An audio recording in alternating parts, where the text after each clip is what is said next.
ये asset trading account and profit and loss account. नमस्कार जी। नमस्कार निखिल जी। और बताइए यहाँ कैसे आना हुआ? हाँ, बस ऐसे ही आना हुआ। आपको कुछ परेशानी में देख रहा था तो सोचा कुछ मदद ही कर दूं। हाँ, बस यही पता नहीं लग रहा है कि मेरा पूरे साल में टोटल परचेज और सेल कितना हुआ और पूरा प्रॉफिट कितना हुआ। बस यही तो दिक्कत है छोटी सी। बस इतनी सी प्रॉब्लम, ये तो चुटकियों में क्लोजिंग एंट्री बनाने से सॉल्व हो जाएगी। हाँ, क्लोजिंग एंट्रीज में आप अपने बिजनेस की फाइनेंशियल पोजीशन जान पाएंगे। आपका बिजनेस फाइनेंशियली कहाँ खड़ा होता है आप ये जान सकते हैं। आप क्लोजिंग एंट्रीज में ट्रेडिंग अकाउंट बना सकते हैं, जिससे कि आपको ये पता लग सकता है कि आपका पूरे साल में टोटल परचेज और सेल कितना हुआ। आप प्रॉफिट एंड लॉस अकाउंट बना सकते हैं, जिससे कि आपको पूरे साल का मुनाफा और घाटा ही पता लग सकता है। आपने तो पूरी मेरी प्रॉब्लम ही सॉल्व कर दी, बिल्कुल भी डाउट नहीं हो रहा है। और आप कॉमर्स इंग्लिश में टीचर भी है ना, +2 फर्स्ट ईयर और सेकंड ईयर के बच्चों को पढ़ाते हैं। अरे तो इंतजार किस बात के स्टूडेंट्स, निखिल भैया के कॉमर्स इंग्लिश चैनल को जल्दी जल्दी सब्सक्राइब कीजिए और बेल आइकन को जरूर प्रेस कीजिए, जिससे आपको इनकी हर एक वीडियो की नोटिफिकेशन मिलती रहेंगी। आइए इनके साथ पढ़ाई शुरू कीजिए।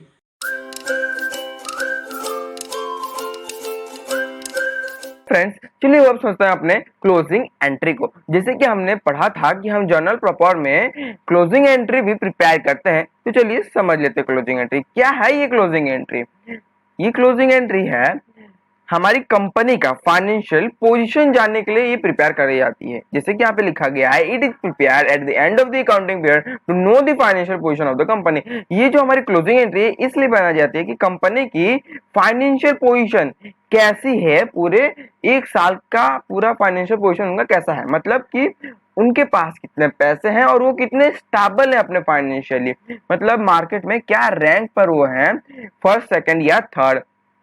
तो ये क्लोजिंग एंट्री से हमको क्या क्या और पता चलता है। क्लोजिंग एंट्री से हमको trading and profit and loss account का अमाउंट पता चलता है कि हमारे ट्रेडिंग अकाउंट में कैसा पैसा आया है या फिर प्रॉफिट अकाउंट में हमारा कितना पैसा है। ये एक फाइनेंशियल स्टेटमेंट भी है, जिससे कि यहाँ पे लिखा गया है it is a financial statement. और ये इसलिए बनाया जाता है, साल के अंत में बनाया जाता है, क्योंकि कंपनी का फाइनेंशियल पोजीशन इससे चेक होता है कि कंपनी के पास कितना पैसा है और कितना रुतबा है, तो इससे हमको पता चल जाता है।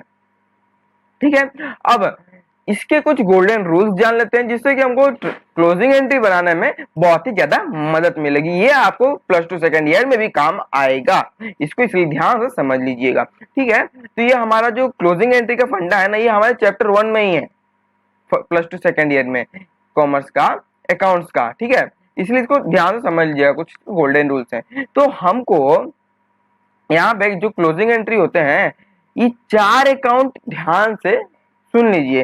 पहला क्या भाई, सेल्स अकाउंट, दूसरा परचेस अकाउंट, तीसरा परचेस रिटर्न और सेल्स रिटर्न अकाउंट, और लास्ट डायरेक्ट एक्सपेंसेस। ये सारे ट्रांसफर होकर हमारे ट्रेडिंग अकाउंट में आ जाएंगे। अब ट्रांसफर होकर आ जाएंगे ट्रेडिंग अकाउंट में, तो इसका मतलब क्या, इसका मतलब जो भी हमारा फाइनल यहाँ पे जो बैलेंस बचा रहता है हमारे लेजर में, मान लीजिए सेल्स बुक का लेजर में हमारा फाइनल बैलेंस बचा रहेगा 20,000, कितना भैया 20,000, तो वो अगर 20,000 रुपीज क्या होगा, ट्रांसफर होकर ट्रेडिंग अकाउंट में आ जाएगा। मतलब सेल्स अकाउंट क्या है हमारा, ये हमारा लायबिलिटी साइड का है, तो क्रेडिट होता है। लेकिन जब यहाँ से हम पैसा ला कर ट्रांसफर कर दें ट्रेडिंग अकाउंट में, तो सेल्स अकाउंट हमारा डेबिट हो जाएगा और ट्रेडिंग अकाउंट हमारा क्रेडिट, मतलब बढ़ जाएगा। ठीक है भाई, तो इसी से हमको ट्रेडिंग अकाउंट पता चलता है।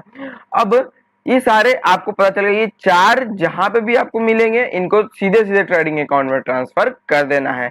और दूसरा क्या है कि ऑल लॉसेस एंड गेन्स या फिर इनकम्स होते हैं, एक्सपेंसेस होते हैं, खर्चे, और कुछ इनकम्स होते हैं, जैसे कि कुछ इनडायरेक्ट खर्चे होते हैं जो कि डायरेक्ट नहीं होते हैं, हमारे प्रोडक्शन से रिलेटेड नहीं होते, जैसे कि ये हो गया हमारे क्या बोलते हैं, carriage to labours, 1 day labours, ये सारे जितने भी इनडायरेक्ट एक्सपेंसेस है वो सारे ट्रांसफर होकर कहाँ जाएंगे भाई, हमारे प्रॉफिट एंड लॉस अकाउंट में जाएंगे। इतना याद रख लीजिएगा। ठीक है, और जो भी प्रॉफिट एंड लॉस अकाउंट में हमारा नेट प्रॉफिट बनेगा या फिर नेट लॉस जो होगा, वो सीधे ट्रांसफर होकर ड्रॉइंग अकाउंट नहीं, net profit and net loss जो बनेगा हमारा, वो सारा ट्रांसफर होकर हमारा कैपिटल अकाउंट में भैया आ जाएगा। वो कहाँ आ जाएगा, हमारा सीधे ट्रांसफर होके हमारा कैपिटल अकाउंट में आ जाएगा। जो भी हमारा नेट प्रॉफिट और नेट लॉस होगा प्रॉफिट अकाउंट से और लॉस अकाउंट से, वो हमारा कैपिटल अकाउंट में मतलब क्रेडिट या फिर डेबिट हो जाएगा। अब प्रॉफिट एंड लॉस होने से मतलब क्या है, अब मान लीजिए आपके बिजनेस में 50,000 रुपीज का प्रॉफिट हुआ, तो आपके कैपिटल में ही तो जुड़ेगा ना, और तो कहीं जाएगा नहीं। तो जुड़ेगा मतलब क्या, यहाँ पे आपका क्रेडिट हो जाएगा कैपिटल, बस वही है हमारा। और एक जान लीजिए कि जब भी आपको क्वेश्चन में बहुत सारे रहते हैं, एसेट्स भी रहते हैं, लाइबिलिटीज भी रहते हैं, तो हमको सिर्फ ये 3 अकाउंट से मतलब है, ट्रेडिंग अकाउंट, पीएलएन अकाउंट मतलब प्रॉफिट एंड लॉस अकाउंट, और कैपिटल अकाउंट। ये 3 अकाउंट से हमको ज्यादा मतलब है, क्योंकि इसी से हमको अपना फाइनेंशियल पोजीशन पता चल जाएगा कंपनी का। और जो बाकी रहते हैं एसेट्स और लायबिलिटी, उससे हमको बैलेंस शीट निकालना होता है। तो बैलेंस शीट का मतलब, बैलेंस शीट वो स्टेटमेंट है जिससे कि बिजनेस का फाइनेंशियल पोजीशन पता चलता है। ये सारे बैलेंसेस जो बचे होते हैं ना लेजर में, उन सब का ये एक समरी लिखा होता है इसमें बैलेंस शीट में, और उसी से पता चलता है कि कंपनी क्या है और कैसी है। ठीक है, और इतना आगे आपको समझ। और एक आपको इंपॉर्टेंट मैसेज दे देता हूं कि हम ट्रेडिंग अकाउंट को ग्रीन हाईलाइट से यहाँ पे हाईलाइट करेंगे, प्रॉफिट एंड लॉस अकाउंट को येलो कलर से हाईलाइट करेंगे, और कैपिटल अकाउंट को ब्लू कलर से हाईलाइट करेंगे, बस उतना ही। और बाकी जो बच जाएंगे वो हमारे हो जाएंगे क्या भैया, बैलेंस शीट के। अब इसको समझने से पहले हम समझ लेते हैं इसको। तो जो हमारा यहाँ पे मटके रखे हुए हैं, 2 मटके हैं, एक प्रॉफिट सॉरी परचेस अकाउंट है हमारा, और एक हमारा ट्रेडिंग अकाउंट का मटका है। अब जो हमारा परचेस है, अब परचेस में कितने 4 रुपए हैं, कितने 4 सोने के सिक्के हैं, कितने 4 सोने के सिक्के हैं। अब हमको क्या करना है भाई, ट्रांसफर करके ट्रेडिंग अकाउंट में डाल देना है, मतलब उनको उठाकर ट्रेडिंग अकाउंट में हमको सीधे डाल देना भाई। इतना हमको यहाँ पे डाल दिए अपना सारा ट्रेडिंग अकाउंट में सारे पैसा, मतलब यहां से होके पैसा जो है हमारा ट्रांसफर हो गया। क्या हो गया भाई, ट्रांसफर। तो ट्रांसफर का मतलब यही है कि वहां से पैसा उठाकर इधर डाल देना। तो परचेस अकाउंट में कितना बचा, कुछ भी नहीं बचा ना। तो कुछ भी अगर नहीं बचा है तो ये क्या हो गया, हमारा क्रेडिट। ठीक है, घट रहा है जा रहा है तो यहाँ पे क्रेडिट होता है। और ट्रेडिंग अकाउंट में का अगर आपको पता है तो बढ़ने से क्या होता है भैया, हमारा डेबिट। तो ये हो जाता है हमारा डेबिट।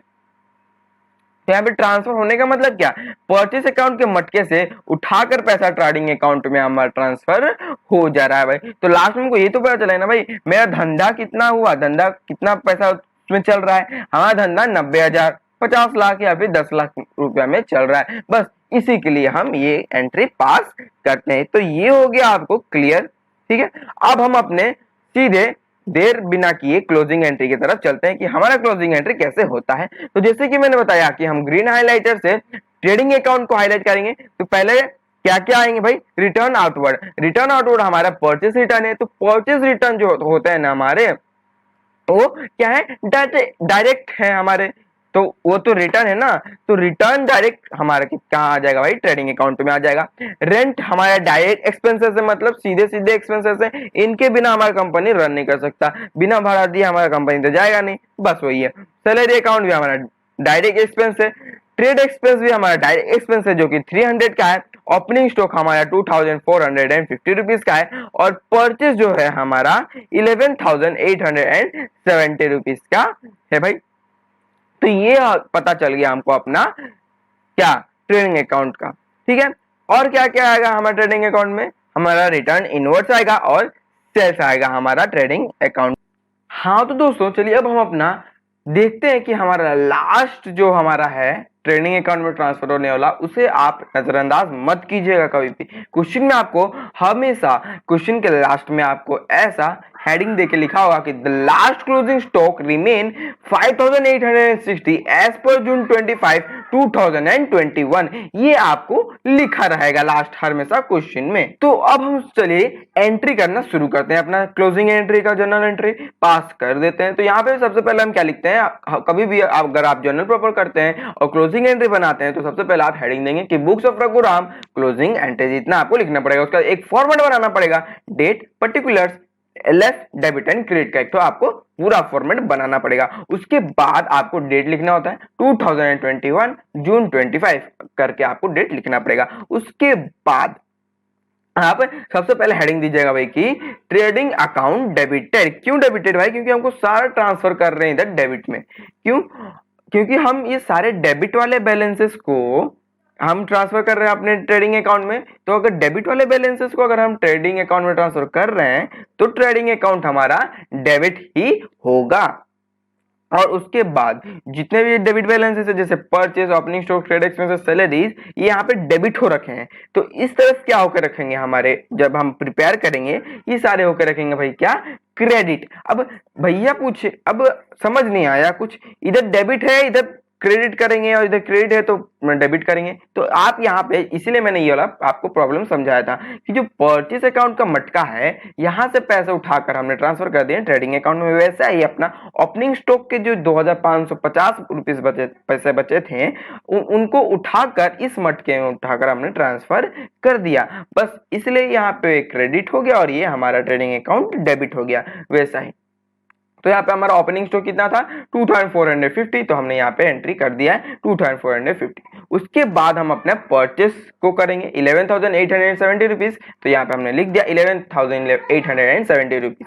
रिटर्न आउटवर्ड जो हमारा रिटर्न हुआ था परचेस, तो ये हो गया हमारा 350 रुपीज ऑनली।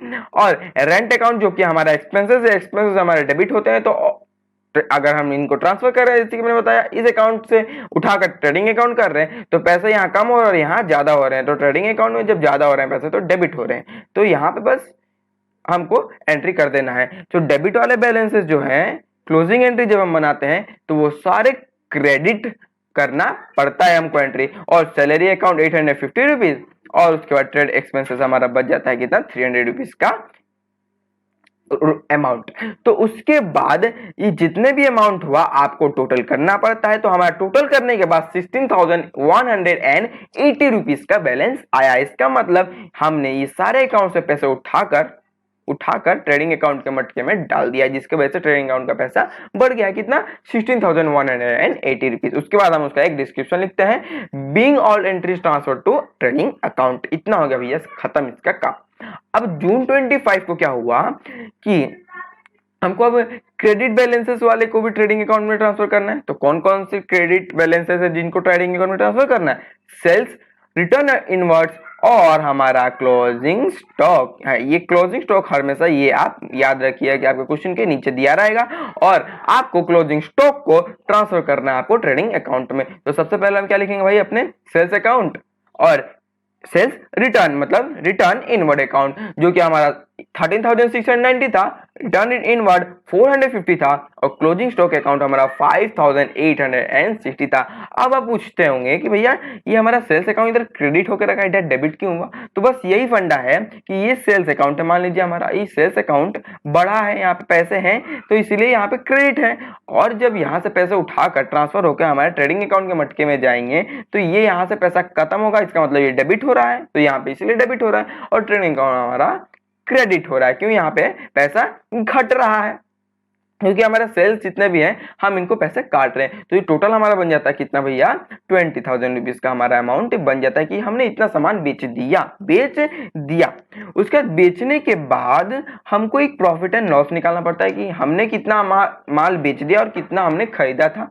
तो ये हमने टोटल माल 16,180 का मतलब 16,180 का माल खरीदा था और हमने 20,000 रुपीज में उसको बेच दिया। तो हमारा भाई प्रॉफिट कितना आया, 3,820 रुपीज आया। तो इसलिए हमने ट्रेडिंग अकाउंट, अभी ये ट्रेडिंग अकाउंट है और ये हमारा प्रॉफिट एंड लॉस अकाउंट का मटका है और इस अकाउंट यहां से पैसा उठाकर हमने प्रॉफिट एंड लॉस अकाउंट में ट्रांसफर कर दिया। बस यहाँ पे एक मटके से उठाकर दूसरे मटके में डालने का ही काम है। तो ट्रेडिंग अकाउंट का मटका है, यहाँ पे हमारा कितना भाई 3,820 रुपए हमारे बच गए हैं प्रॉफिट। तो इस प्रॉफिट को हमने अमाउंट को हमने उठाकर प्रॉफिट एंड लॉस अकाउंट मतलब P&L अकाउंट में ट्रांसफर कर दिया। इसका मतलब प्रॉफिट एंड लॉस अकाउंट में 3,820 रुपीज ट्रांसफर हो गया है। तो उसका एक डिस्क्रिप्शन हमने लिख दिया, being profit transfer to P&L account. ये हो गया भाई आपका टकाटक। अब हम चलते हैं अपने नेक्स्ट ट्रांजेक्शन की तरफ।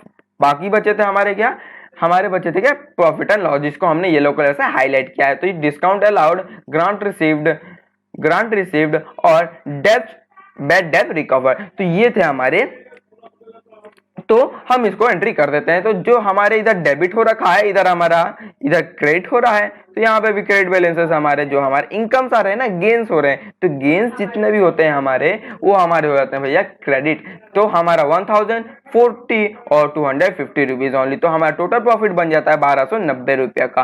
और उसके बाद हमारा और एक ट्रांजेक्शन बच जाता है हमारा क्या भैया, ये ड्राइंग। तो ड्राइंग हमारा 600 रुपीज हुआ, तो 600 रुपीज जो हमारा ड्राइंग है वो ट्रांसफर होके हमारा हो जाता है। तो अब आप इतना तो समझ गए होंगे कि हमारा ट्रांसफर कैसे होता है एंट्रीज। तो ये हमारे ट्रांसफर हो गए। तो हमारा लास्ट बचा था क्या, ड्राइंग अकाउंट। तो 600 रुपीज तो हमने जैसे कि पढ़ा था कि ड्राइंग अकाउंट को हम कैपिटल अकाउंट में ट्रांसफर करते हैं। क्यों भाई, क्योंकि ड्राइंग अकाउंट जो है हमारा कैपिटल अकाउंट को घटा रहा है। तो कैपिटल अकाउंट जब घट रहा होता है तो हमारा डेबिट हो जाता है 600 रुपीज से। और उसका हमारा डिस्क्रिप्शन क्या होता है, being drawing account transfer to capital account. Thank you for watching this video.